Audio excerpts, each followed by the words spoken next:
حضارة العراق أو حضارة بلاد. السلام عليكم، شو أخباركم؟ إن شاء الله كلكم بخير. وياكم محمد مجري، وياكم فيديو جديد إن شاء الله يعجبكم حبايبي المتابعين.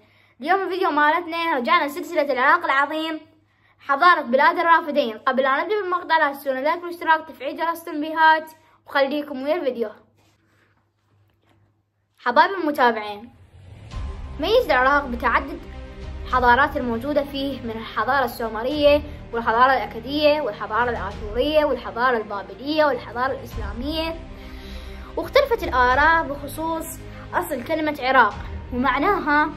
يرجع الاسم إلى تراث لغوي من العراق القديم، وتعني المستوطن، ولفظها أوروك، وهي الكلمة التي سميت بها المدينة السومرية الوكاء.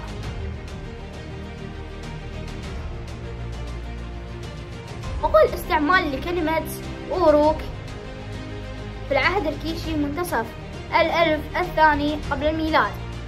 وللعراق أيضا تسميات أخرى، منها واد الرافدين وبلاد ما بين النهرين وأرض السواد التي سميت في العراق بخصوبة تربته. راح نتعرف على قانون حمورابي.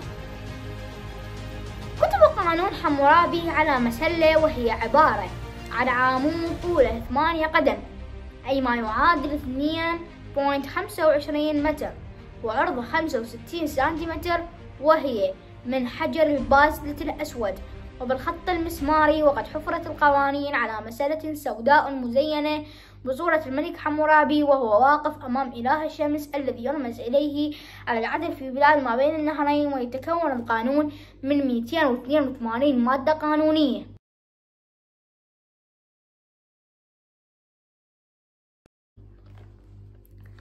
عالجت مختلف شؤون الحياة الاقتصادية والاجتماعية من خلال تضمنه مختلف القواعد والاحكام القانونية. وتتألف قوانين حمورابي التي أصدرها عام 1770 قبل الميلاد منها مواد خاصة بالدعاوى، وشملت الاتهام بالباطل وشهادة الزور وتغيير القاضي حكمه بعد إصداره، ومواد خاصة بالأموال وفيها تخص السرقات وخطف الأبطال وإيواء العبيد. وقد تضمنت المواد 1 إلى 5 وأحكام خاصة بالماشية والفلاحين وآلات الزراعة وتأجير العربات والحيوانات والعمال، ومواد خاصة بالعبيد.